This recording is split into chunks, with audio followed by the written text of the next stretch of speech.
तो students, periodic function के बारे में हम लोग बात कर रहे थे, उसी को कंटिन्यू करते हैं। उसमें 2-3 पॉइंट अभी हम और भी डिस्कस करेंगे।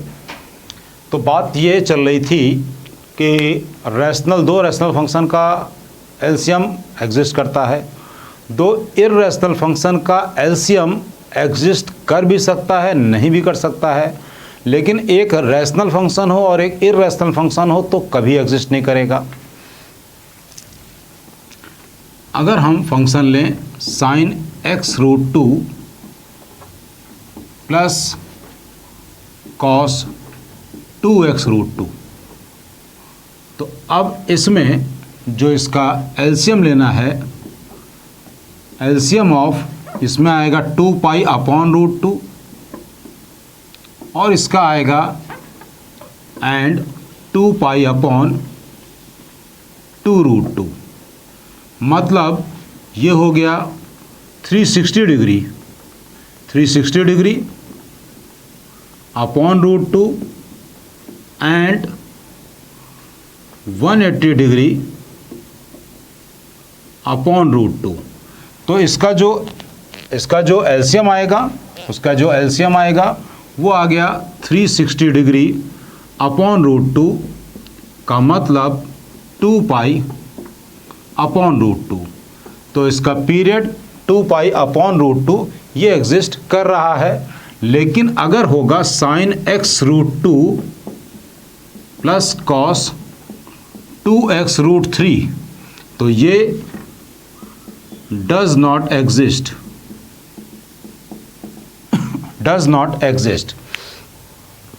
इसके बाद अगर मान लें कि फंक्शंस आर रिलेटिवली कॉम्प्लीमेंट्री, ये हम केवल 3 ही फंक्शन के बारे में बात कर रहे हैं, साइन कॉस, tan कॉट और सेक और cosec.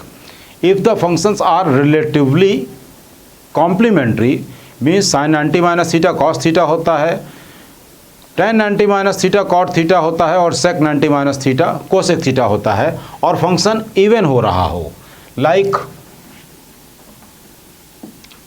sin to the power 4x plus cos to the power 4x, या tan to the power 6x plus cot to the power 6x, या फिर sec to the power 6x plus 8 कर लेते हैं इसको, plus cosec to the power 8x।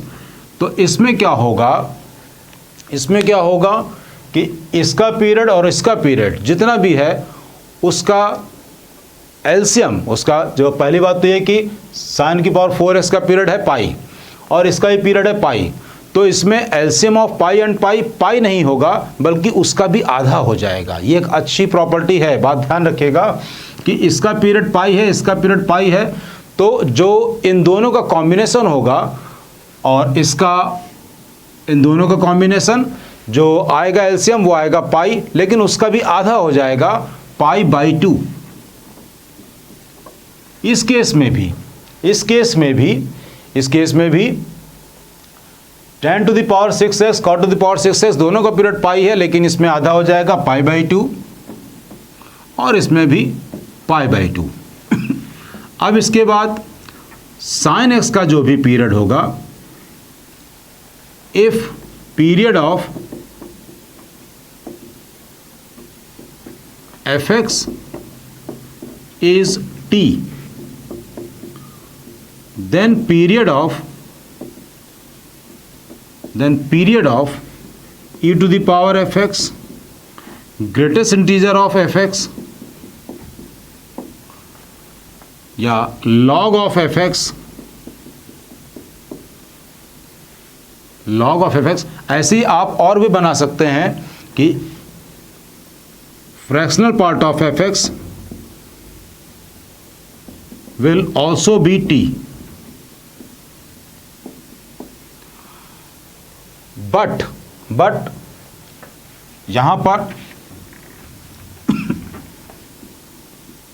if fx is a periodic function,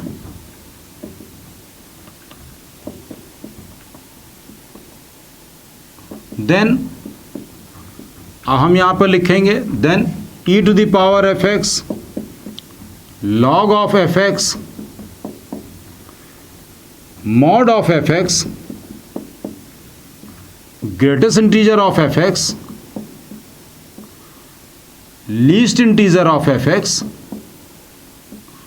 fractional part of fx etc. will also be periodic, will also be periodic, but f of 1/x पूरा का पूरा function कहीं चला जाएगा तो वो पीरियोडिक होगा, लेकिन अगर x के साथ में छेड़छाड़ करेंगे तो वो पीरियोडिक नहीं होगा। जैसे कि f of X square, f of root X etcetera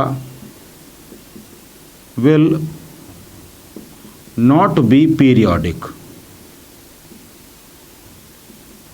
मतलब sine X square cos x cube not periodic, non periodic function।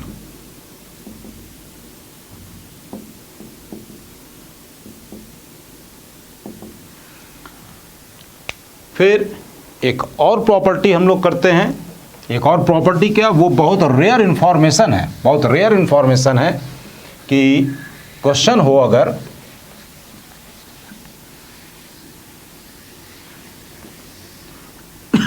Question हो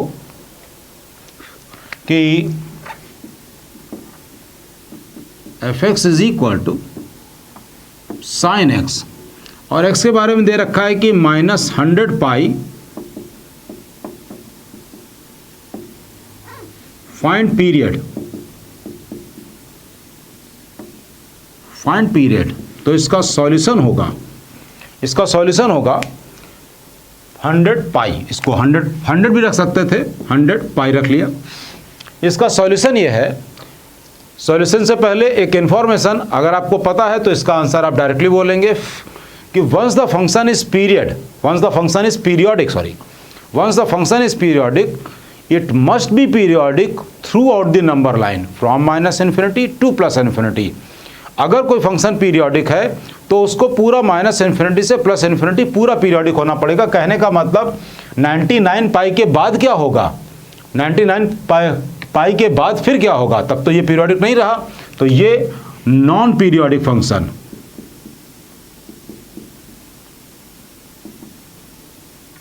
ये नॉन पीरियोडिक। तो ये एक बहुत अच्छी रेयर इंफॉर्मेशन है, इस बात को दिमाग में रखिएगा। अब आगे पढ़ते हैं टाइप्स ऑफ फंक्शन।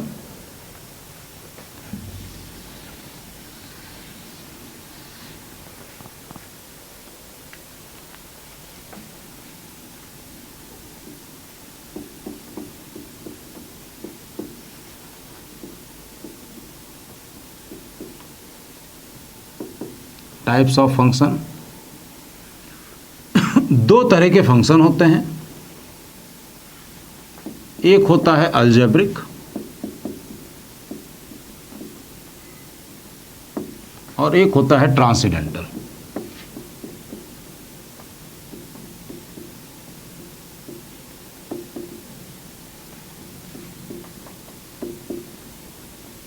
अलजेब्रिक और ट्रांसेंडेंटल। अलजेब्रिक में सबसे पहले मोनोमियल, फिर पॉलिनोमियल। पॉलिनोमियल में भी दो तरह के होंगे, आइडेंटिटी फंक्शन और कांस्टेंट फंक्शन। फिर इसके बाद बात आती है रैशनल फंक्शन, फिर आएगा irrational function.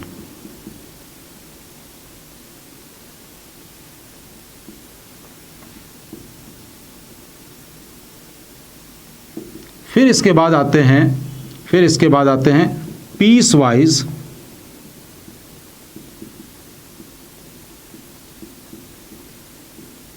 Defined function. Piecewise defined function में इसमें जैसे कि सबसे पहले सिग्नम फंक्शन,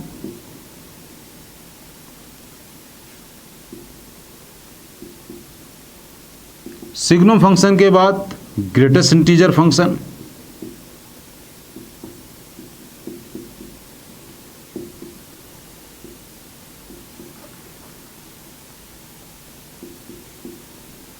ग्रेटेस्ट इंटीजर के बाद मॉडुलस फंक्शन,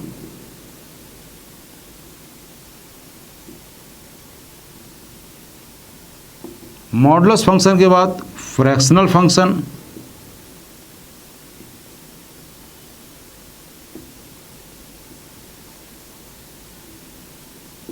और फ्रैक्शनल फंक्शन के बाद लीस्ट इंटीजर फंक्शन।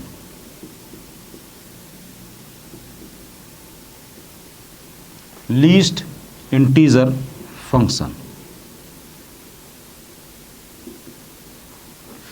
ट्रांसीडेंटल में ट्रिग्नोमेट्रिक फंक्शन इसमें आते हैं,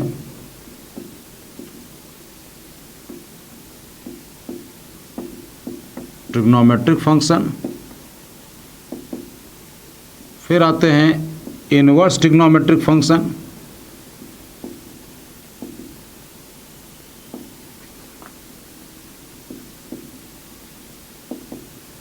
फिर आते हैं लॉगरिथमिक फंक्शन, और लास्ट में एक्सपोनेंशियल फंक्शन। तो इन फंक्शन के बारे में थोड़ा सा सभी के बारे में हम लोग बात कर लेंगे।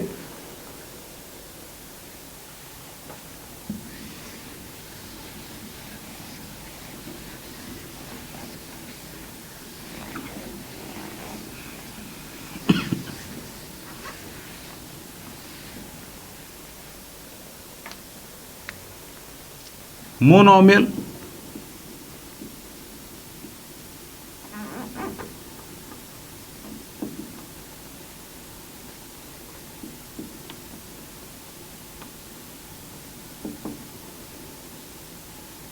जैसे कि f x is equal to 7x cube, f x is equal to 5√x, like this, जिसमें कि कोई एक ही टर्म हो। पॉलिनोमियल,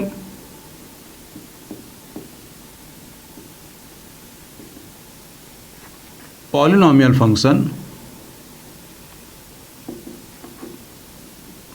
का मतलब जैसे f x is equal to a0 plus a1x plus a2x square plus a3x cube, कुछ इस टाइप के। इसकी डोमेन रियल नंबर है, इसकी रेंज डिपेंड करेगी फंक्शन कैसा है, डिपेंड करेगी फंक्शन कैसा है। फिर आइडेंटिटी फंक्शन, फिर बात आती है आइडेंटिटी फंक्शन की।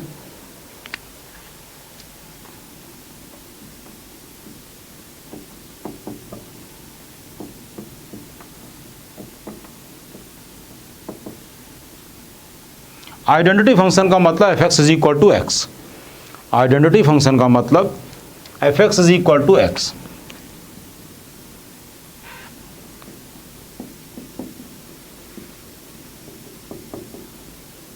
मीन्स ये F x is equal to X. तो इस केस में डोमेन और रेंज ये बराबर होगी।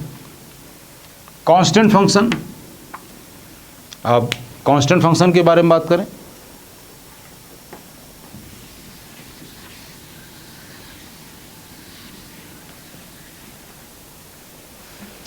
Constant function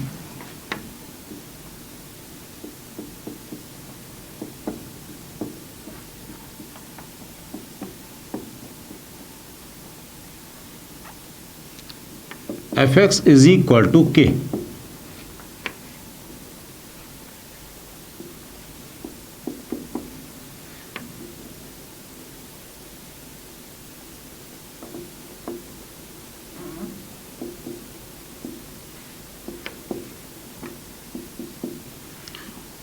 F x is equal to K, ये लाइन हमने ड्रॉ कर ली, ये हाइट हो गई के।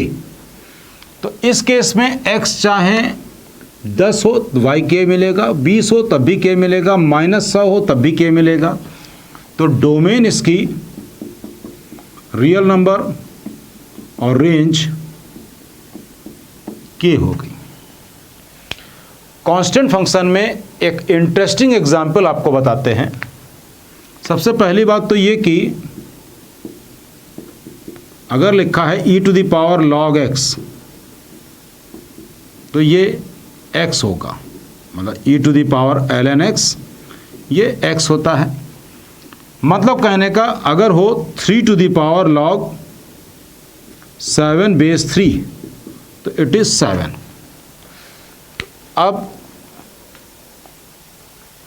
कांस्टेंट फंक्शन पे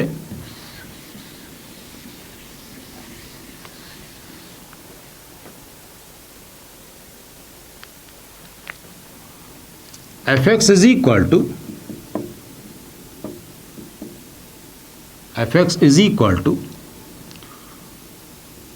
x to the power log 4 base x। F x is equal to log 4 base x, जैसे यहाँ पे लिखा है e to the power log 7 base 3 7 है, तो x to the power log 4 base x ये 4 हो जाएगा, यानी F x is equal to 4। तो अब यहाँ पर f x is equal to 4 का ग्राफ अगर आप बनाते हैं, अगर f x equal to 4 means एक ये लाइन है पैरेलल टू एक्स एक्सिस, अगर हम इसको ड्रॉ करते हैं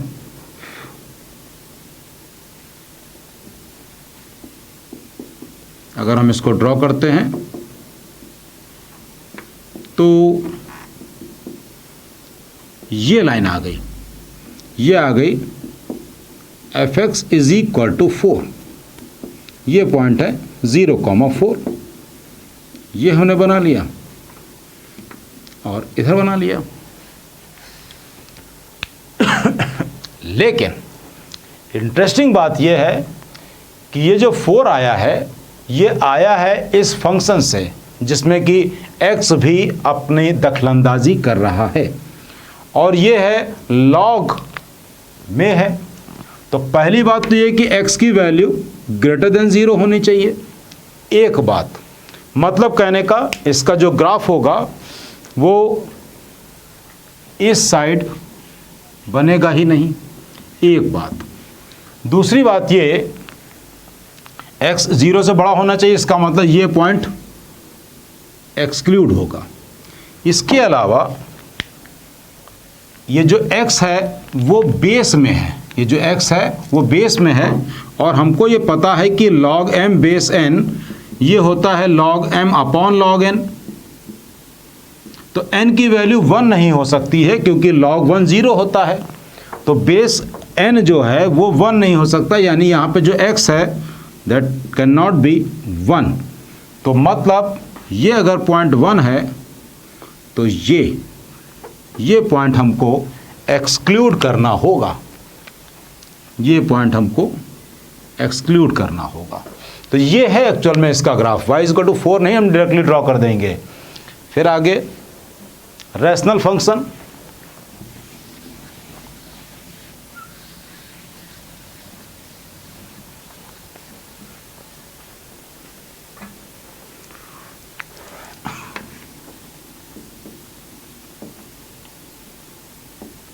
rational function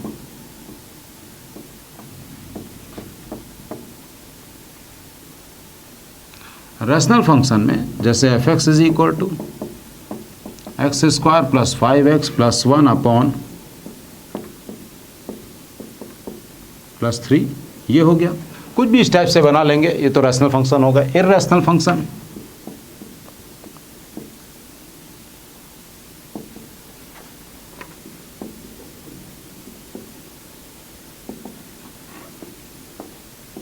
F x is equal to x की पावर 1 अपॉन 3 प्लस 5 एक्स की पावर 1 अपॉन 6 प्लस 9, मतलब एक्स के ऊपर जो पावर हो वो इर्रेशनल, मतलब फ्रैक्शन में हो, इर्रेशनल। अब हम लोग बात करते हैं पीस वाइज डिफाइंड फंक्शन की। अब हम लोग बात करेंगे पीस वाइज डिफाइंड फंक्शन की। उसमें सबसे पहले ग्रेटेस्ट इंटीजर के बारे में।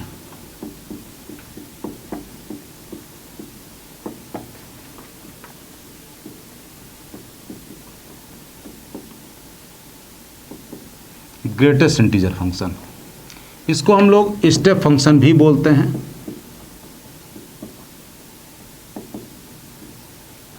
इसको हम बोलते हैं y is equal to bracket of x। तो इसमें इसको समझने से पहले ये बात को दिमाग में रखेंगे, x इज इक्वल टू कोई भी नंबर हो उसका integral part plus fractional part, ऐसे हम लोग लिखते हैं। किसी भी नंबर को उसका integral part plus fractional part ऐसे लिखेंगे। जैसे कि लिखा हो 3.4 तो उसको लिखेंगे 3 प्लस 0.4। अगर लिखा है 2.7 तो उसके लिखेंगे 2 प्लस 0.7। अगर लिखा है 1.2 तो लिखा 1 प्लस 0.2। और अगर लिखा है 0.5 तो 0 प्लस 0.5। अगर लिखा है -0.3।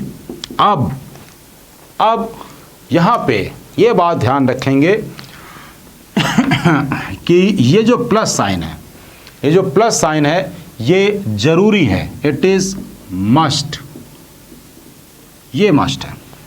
मतलब कहने का बीच में प्लस साइन लगा दीजिए, फिर अकॉर्डिंगली आप लोग यहाँ पर इंटीजर और यहाँ पे फ्रैक्शनल पार्ट एडजस्ट करेंगे। मतलब पहले तो हमने प्लस साइन लगा दिया, अब यहाँ पे -1 प्लस 0.7, मतलब कि 1.2 का ग्रेटेस्ट इंटीजर 1, 2.7 का ग्रेटेस्ट इंटीजर 2, 3.4 का 3 हो गया, 0.5 का 0 हो जाएगा, -0.3 का -1।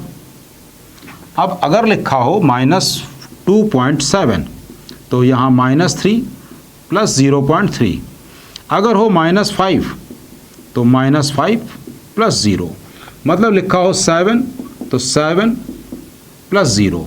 मतलब अगर कोई इंटीजर है तो उसका तो इंटीजर 7 है तो वो 7 ही रहेगा।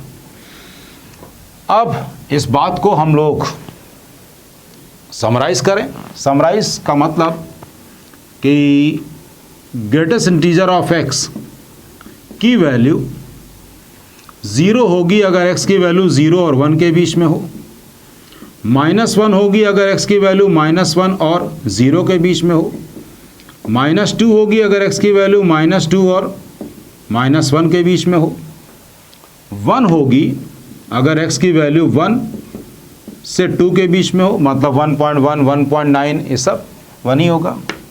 2 होगा अगर 2 से 3 के बीच में हो, और 3 होगी अगर 3 से 4 के बीच में हो। तो अब इसका ग्राफ बना लेते हैं।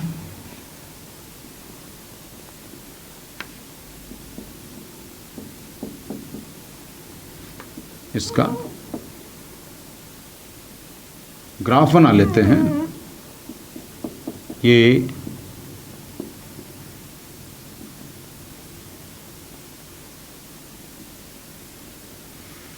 ये 1 2 3 4 1 2 3 4 -1 -2 -3 -4 फिर -1 -2 -3 -4। ये y इज इक्वल टू जो हम ग्रेटेस्ट इंटीजर का ग्राफ बनाएंगे वो हम जो बनाएंगे वो होगा y इज इक्वल टू 1 या y बराबर 2 या y बराबर 3 या y बराबर -1 ऐसे होगा। मतलब कहने का कि line parallel to x axis होंगी। अब हम इस वाले कॉलम को रब कर रहे हैं। हम अपने सारे ही स्टूडेंट्स का ध्यान रखते हैं कि अब ऐसे में भी अगर y इज इक्वल टू 1, अगर हम आपसे कहें कि y is equal to 1 line draw करें तो आप बड़े सिंपल बहुत आसानी से y is equal to 1 line ये ड्रॉ कर देंगे। ये y इज इक्वल टू 1 है। लेकिन अब हम यहाँ पर रिस्ट्रिक्शन लगाएं कि y इक्वल टू 1 ड्रॉ करिए, लेकिन तभी जबकि x की वैल्यू 1 से 2 हो। तो अब क्या होगा, ये 1 है, ये 2 है। अब y इक्वल टू 1 लाइन तो पूरी हो गई, y इक्वल टू 1 लाइन तो ये पूरी आ जाएगी। लेकिन इसमें कंडीशन इसने लगाई है कि 1 से 2 के बीच में हो और 1 इंक्लूड हो, 2 इंक्लूड ना हो। कहने का मतलब यहाँ से लेकर यहीं तक का ही पोर्शन हमको ज़रूरी है, बाकी सब हम कट कर देंगे, बाकी सब हम कट कर देंगे, बाकी से हमें मतलब नहीं है, बाकी से हमें मतलब नहीं है। तो इसमें क्या होगा, y इज इक्वल टू 1 हमने लाइन ड्रॉ करी यहाँ से यहाँ के बीच में और 2 पर एक्सक्लूड कर दिया, यानी कि ऐसे। अगर y इक्वल टू 1 बनाना हो 1 से 2 के बीच में तो 1 से किया और 2 पर एक्सक्लूड कर दिया। मतलब अब यहाँ पर y इज इक्वल टू 1 बनाएंगे 1 से 2 में और 1 पर एक्सक्लूड, यानी कि ऐसे 2 को एक्सक्लूड कर दिया। फिर y इक्वल टू 2 बनाएंगे 2 से 3 को एक्सक्लूड, फिर 3 से 4 को एक्सक्लूड। सेम ऐसे ही पीछे करते चले जाए, ये आ गया, इसको पीछे कर लें, ये आ गया, फिर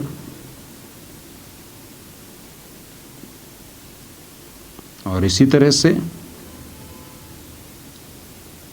अब आप ध्यान से देखिए, it seems to be steps, steps की तरह लग रहा है, इसीलिए इसका नाम स्टेप फंक्शन कहा जाता है।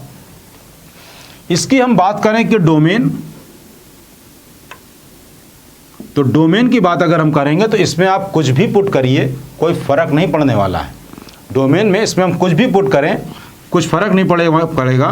तो डोमेन इसकी हो गई रियल नंबर, रेंज पुट जो भी करें देगा ये इंटीजर, निगेटिव इंटीजर दे या पॉजिटिव इंटीजर दे, लेकिन देगा ये इंटीजर ही। 7 1.2 का 1, 2 पॉइंट का 3.4 का 3, 0.5 का 0, देगा ये इंटीजर ही। तो रेंज इंटीजर हो गई। अभी हमने कॉन्टिन्यूटी के बारे में बात नहीं करी है, लेकिन फिर भी हम ये बोल दे रहे हैं कि हर इंटीजर पर फंक्शन ब्रेक हो जा रहा है, फंक्शन टूट रहा है, तो डिसकॉन्टिन्यूअस।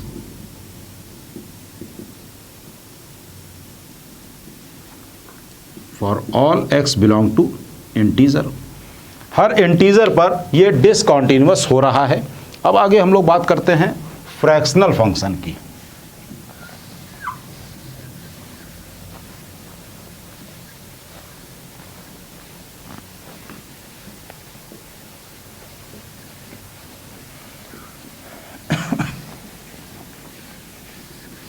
फ्रैक्शनल फंक्शन में ये एज इट इज लिखे रहने दे रहे हैं, यहां से हमें फ्रैक्शनल फंक्शन के बारे में आइडिया लगेगा।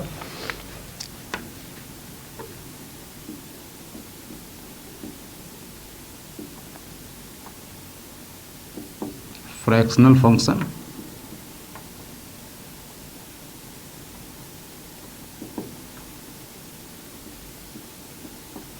y is equal to curly bracket of x।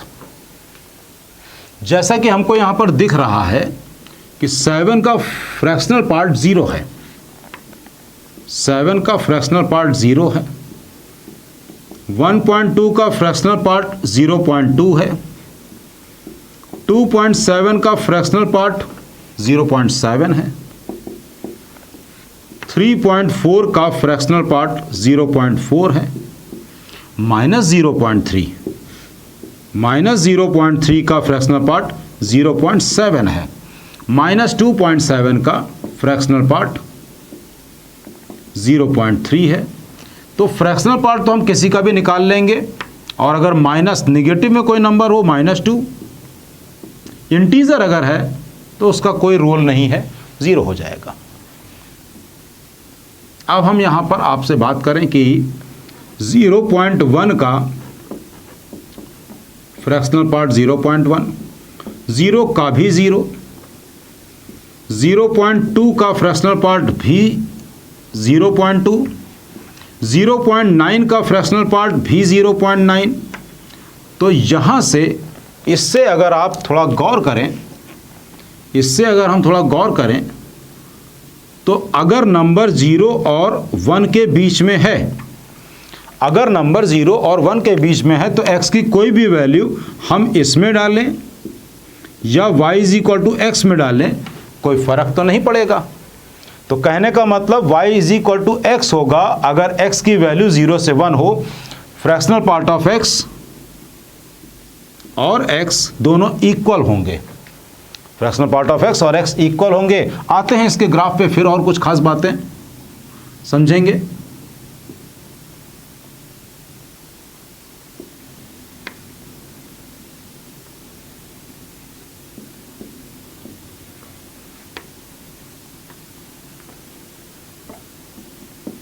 y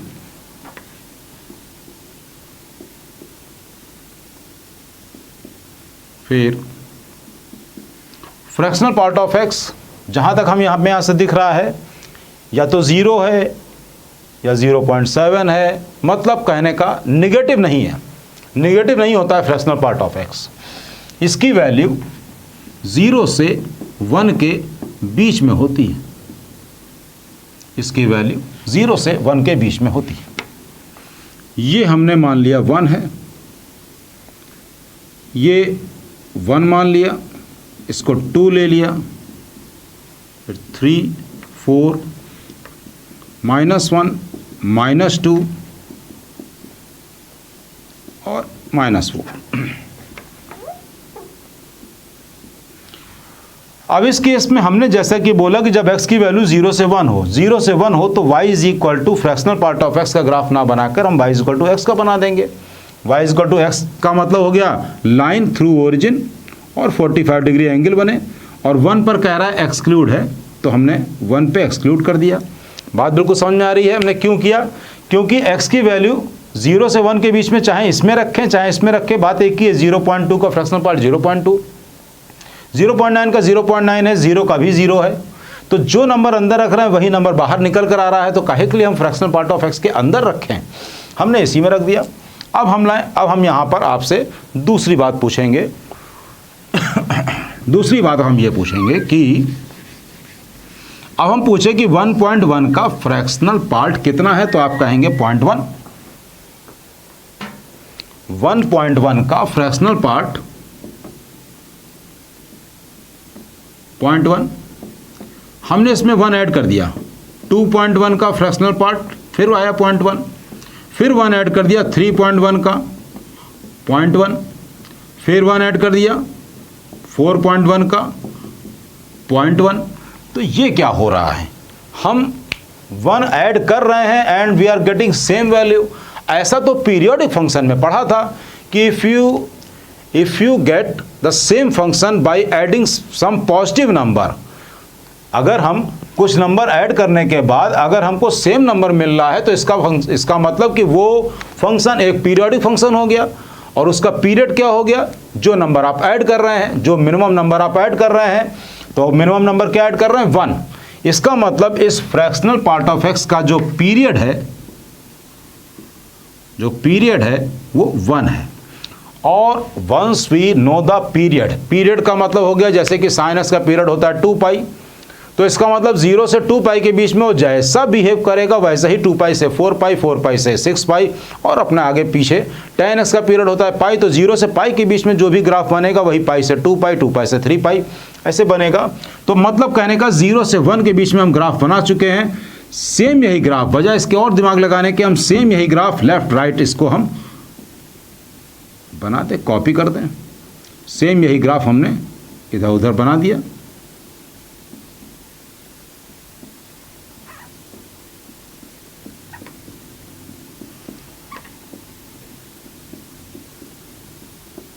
ये हमने ऐसे ग्राफ बना दिया।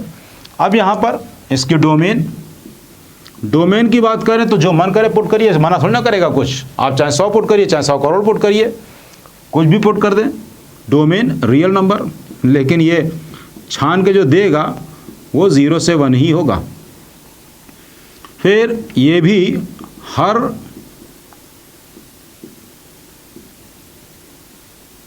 Discontinuous for all x belong to integers, हर इंटीजर पर ये डिसकंटिन्यूअस है।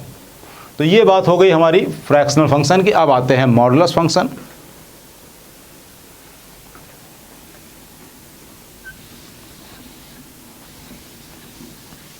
अब बात करते हैं मॉडुलस फंक्शन के बारे में।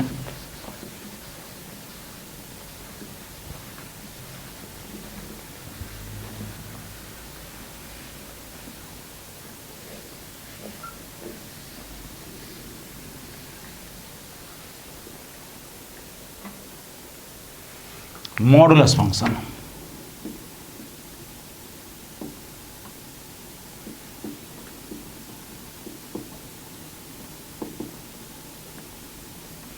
y is equal to mod of x, y is equal to mod of x, ये हमने बना लिया। हम पूछें कि -3 का मॉड कितना होता है, आप कहेंगे 3 होता है। -7 का मॉड, आप कहेंगे 7 होता है। मतलब कहने का कि आपको ये बात पता है कि मतलब कहने का कि कोई भी नंबर के हमको माइनस प्लस से मतलब नहीं है, उसके मैग्नीट्यूड से मतलब है। तो हमने बोला -7 का मॉड, आपने कहा कि 7 होता है, लेकिन कैसे होता है इस बात को दिमाग में रखें। y is equal to mod of x की वैल्यू x होगी अगर x greater than equal to 0 हो, और -x होगी when x is less than 0, when x is less than 0 हो। तो मतलब कहने का अगर हमें f4 निकालना है, 4 तो भाई 0 से बड़ा होता है, 4 0 से बड़ा होता है तो हम इसमें पुट करेंगे तो 4 आ गया। लेकिन f ऑफ -4 अगर निकालना है, तो -4 तो हो गया 0 से कम, तो उसको हम रखेंगे इसमें minus times -4, it is equal to 4 now.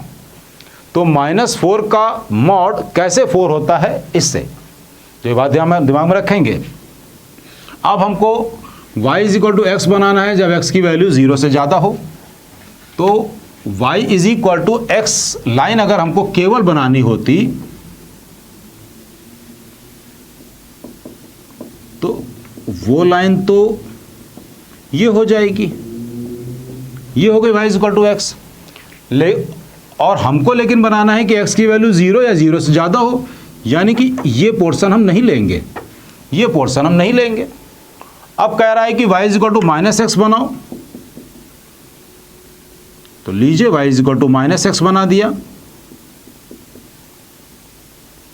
ये हमने y is equal to -x बना दिया। लेकिन अब कहे कि x जब लेस देन 0 हो तभी बनाए अगर, तो इसको हटा दिया और हमने ये बना दिया। इज इक्वल टू 0 करना है तो इज इक्वल टू 0 कर दे, कोई फ़र्क नहीं पड़ता है। 0 यहाँ पर इंक्लूड करिए, यहाँ पे ना करिए, या यहाँ पे ना करें, यहाँ पे कर दे, या दोनों में कर दे, कोई फ़र्क नहीं पड़ता है। तो ये तो बन गया y is equal to -x। इसको कंबाइन कर देते हैं, इसको कंबाइन कर दे तो y is equal to mod of x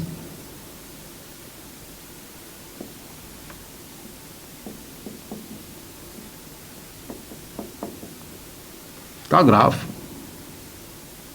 ये और ये।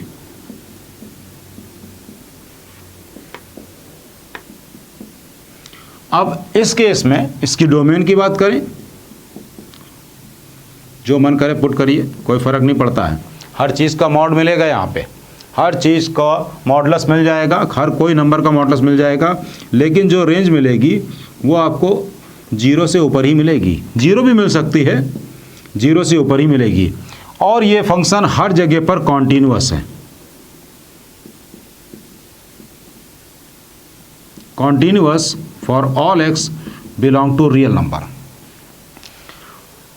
डिफरेंशिएबिलिटी इस अगेन इस पॉइंट पर अगर हम चेक करें तो इस पॉइंट पर हमारे पास एक इधर भी लाइन बन रही है, इस पॉइंट पर इधर भी लाइन बन रही है। मतलब यहाँ पर एक हमको कॉर्नर मिल रहा है, जहाँ पे भी कॉर्नर मिलता है वहाँ पे फंक्शन डिफरेंशिएबल नहीं होता है। ये चीज़ आप हमारे डिफरेंशिएबिलिटी वाले लेक्चर में भी देख सकते हैं, या फिर हमने इसको क्वाड्रेटिक इक्वेशन में रोल्स थ्योरम जब करा रहे थे तब भी बताया था। तो not differentiable at x is equal to 0, 0 पर यह डिफरेंशिएबल नहीं है। आते हैं अब सिग्नम फंक्शन पे।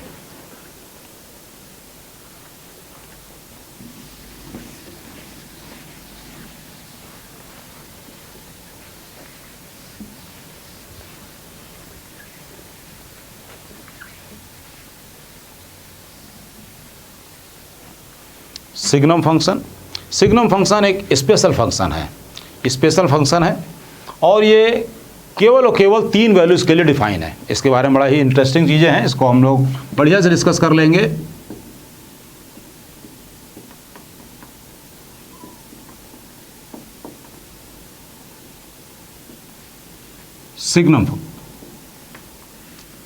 सिग्नम फंक्शन को is equal to, signum function is equal to 1, 0 और -1, ये 3 वैल्यूज़ के लिए डिफाइन है। ये 3 वैल्यूज़ के लिए डिफाइन है। 1 कब होता है? जब x की वैल्यू 0 से ज़्यादा हो, और ये जब x 0 हो और जब x लेस देन 0 हो। y is equal to signum of x, इसको हम लोग ऐसे भी बोल सकते हैं कि mod of x upon x when x is not equal to 0 and 0 when x is equal to 0, या फिर y is equal to signum x is equal to x upon mod of x when x is not equal to 0 and 0 जब x 0 हो। तो ऐसे भी define कर सकते हैं, ऐसे भी कर सकते हैं, और ऐसे तो करते ही हैं। ग्राफ बना लेते हैं, इसका ग्राफ बना लेते हैं और उसके बाद फिर इसमें थोड़ा सा डेप्थ में जाएंगे।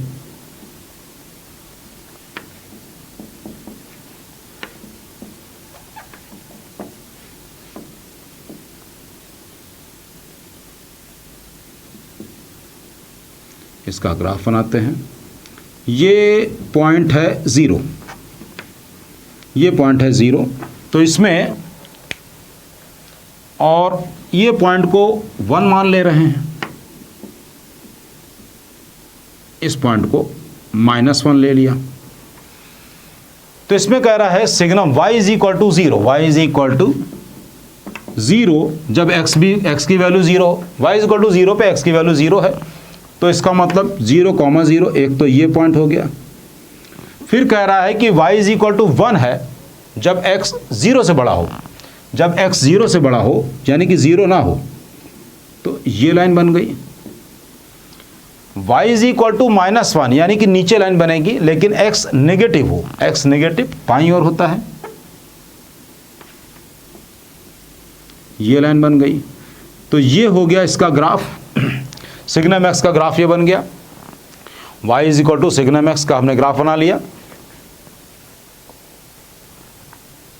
अब हम लोग इसके में बात कर लें कि इसकी डोमेन क्या है या रेंज क्या है।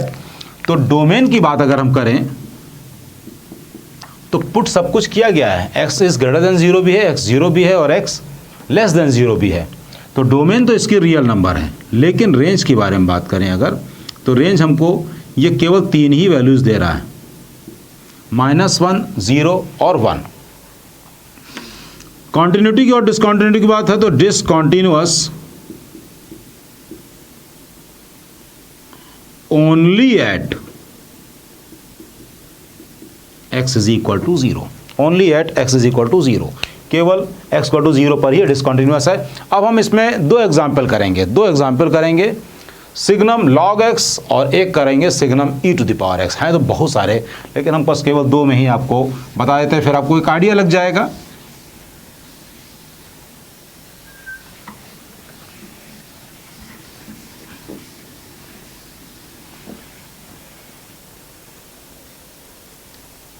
अब हमको बनाना है y is equal to signum ln x। तो y is equal to signum ln x की वैल्यू होनी है या तो 1 या 0 या -1। 1 कब होगी? जब ln x ग्रेटर देन 0 हो। ये कब होगा? जब ln x is equal to 0, और ये कब होगा? जब ln x लेस देन 0 हो। तो y is equal to signum of ln x is equal to 1, 0, -1। ln x 0 कब होगा? 0 से बड़ा कब होगा? जब x की वैल्यू 1 से ज़्यादा हो। ln x 0 कब होगा? When x is equal to 1 हो, और when x is less than 1 हो, तब 0 से कम होगा। फर्स्ट इंप्रेशन में जो स्टूडेंट बनाएगा वो बनाते हैं, बाद में फिर उस पर हम ध्यान से देखेंगे।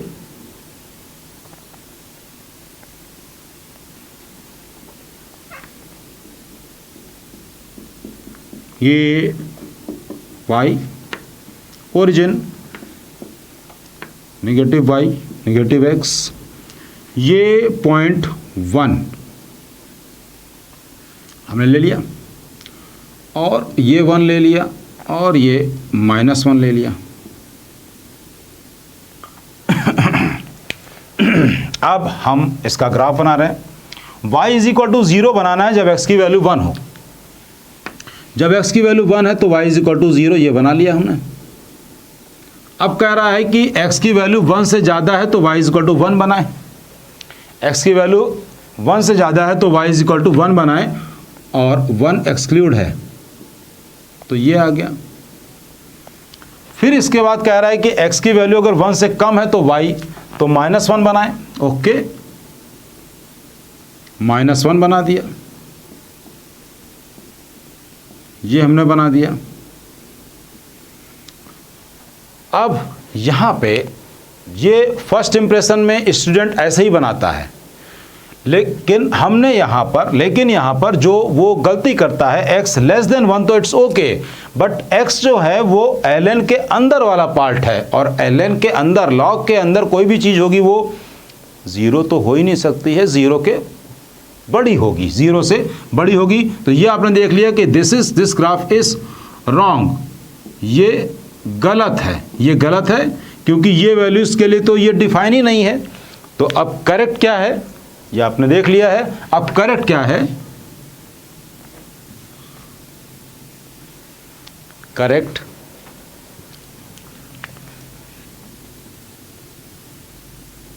-1, ये करेक्ट ग्राफ है, this is correct.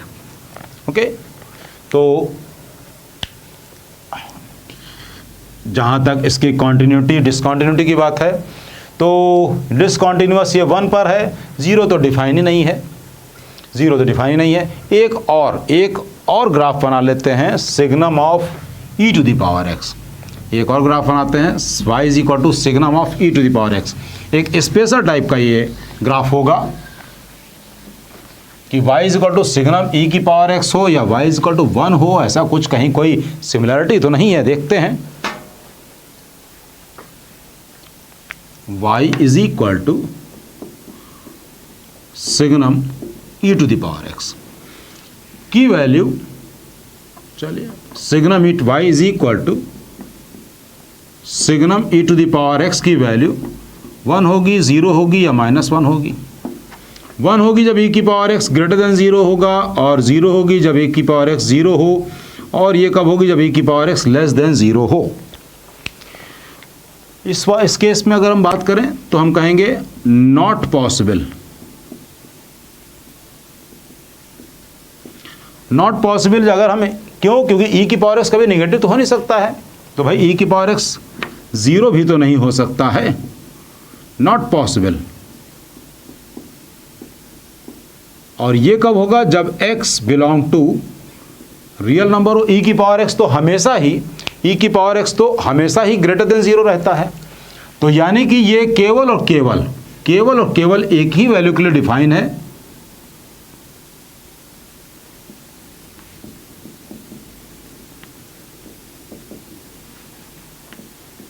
y is equal to 1, y is equal to signum e की पावर x, तो ये पॉइंट है 1, तो ये केवल और केवल y इज इक्वल टू 1 के लिए डिफाइन है, यानी कि सिग्नम e की power x is equal to 1 होता है।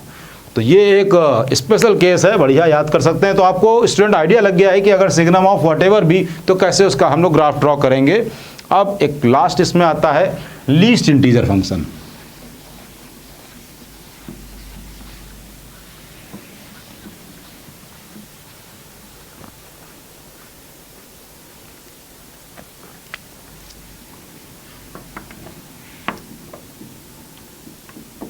लीस्ट इंटीजर फंक्शन,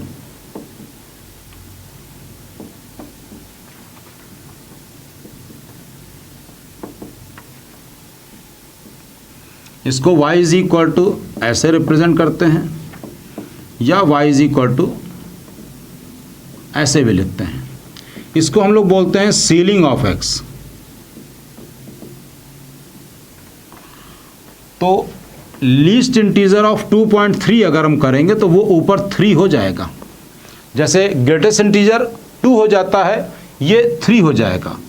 3.7 अगर करेंगे तो वो 4 हो जाएगा। -2.3 करेंगे तो वहाँ पर हो जाता था -3, ये होगा -2। -4.7 करेंगे तो ये -4 हो जाएगा। -0.4 अगर होगा तो ग्रेटेस्ट इंटीजर में ये -1 होता था, इसमें ये 0 हो जाएगा। ग्रेटेस्ट इंटीजर -1 होता था, इसमें 0 हो जाएगा। तो रूल क्या है? रूल है x + 1 माइनस, बस x इंटीजर ना हो उस केस में इस रूल को फॉलो करेगा। कैसे? 4.6 का हमको लीस्ट इंटीजर चाहिए है, जो कि हमें पता है कि 5 आएगा। तो वो कैसे आएगा? 4.6 + 1 माइनस उसका फ्रैक्शनल पार्ट यानी 0.6, तो ये कितना आ गया? 5।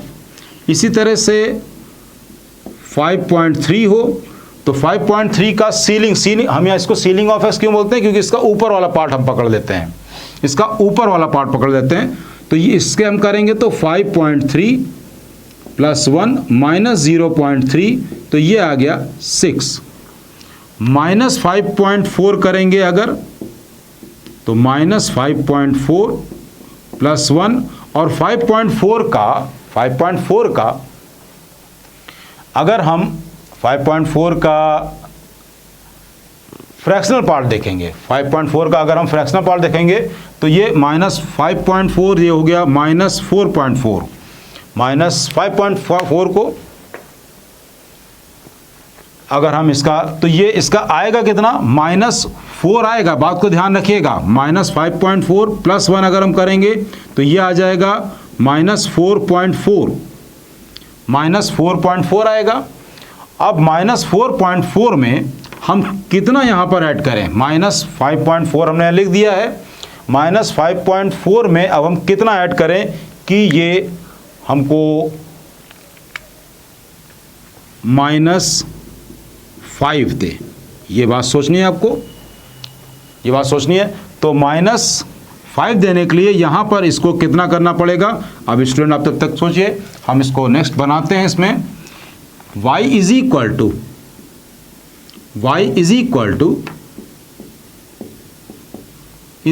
टू 0 होगा अगर x की वैल्यू, अगर इसकी वैल्यू 1 कब होगी? 3.7 का 4 है, तो ये आ जाएगा जब 0 से 1 के बीच में। 2 कब होगा? जब 1 से 2 के बीच में। 3 कब होगा? जब 3 से 2 से 3 के बीच में। इसी तरह से 0 कब होगा? जब -1 से 0 के बीच में करेंगे।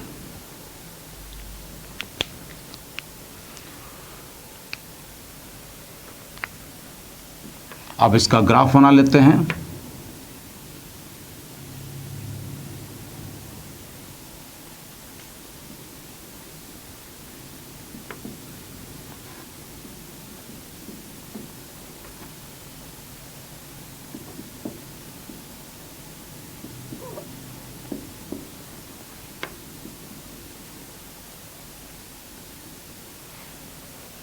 ये हमने ग्राफ बना लिया।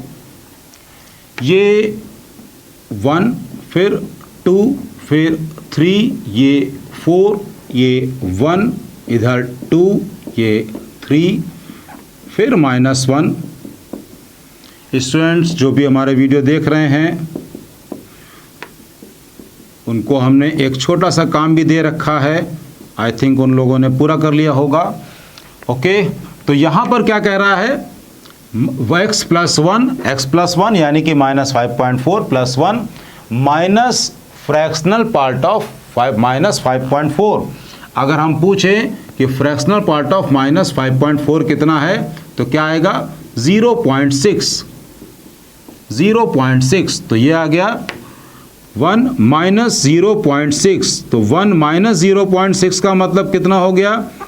1 माइनस 0.6, तो ये हो गया -5.4 प्लस 0.4 मीन्स -5।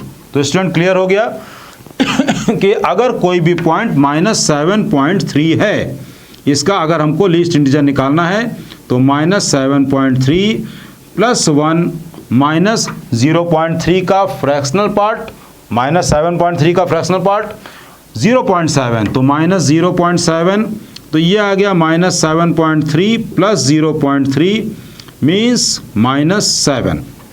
हाँ, तो अब यहाँ पे कह रहा है कि fractional part of least integer की वैल्यू 1 होगी जब x की वैल्यू 0 से 1 हो। जब x की वैल्यू 0 से 1 हो तो 1 होगी। तो 0 से 1, 0 एक्सक्लूड है, 1 इंक्लूड है। y इज इक्वल टू 0 होगा जब -1 से 0 हो, -1 से 0, -1 एक्सक्लूड, फिर ये आ गया, फिर ऐसे कर लिया, फिर ऐसे ही ये बना लिया।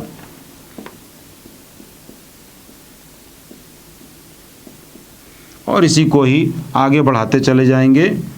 अब इसी में ही इसकी अगर हम लोग बात कर लें डोमेन की, डोमेन है इसकी रियल नंबर। रेंज के बारे में बात करें, रेंज के बारे में अगर हम बात करेंगे तो वो हो गया इंटीजर, और डिसकंटीन्यूअस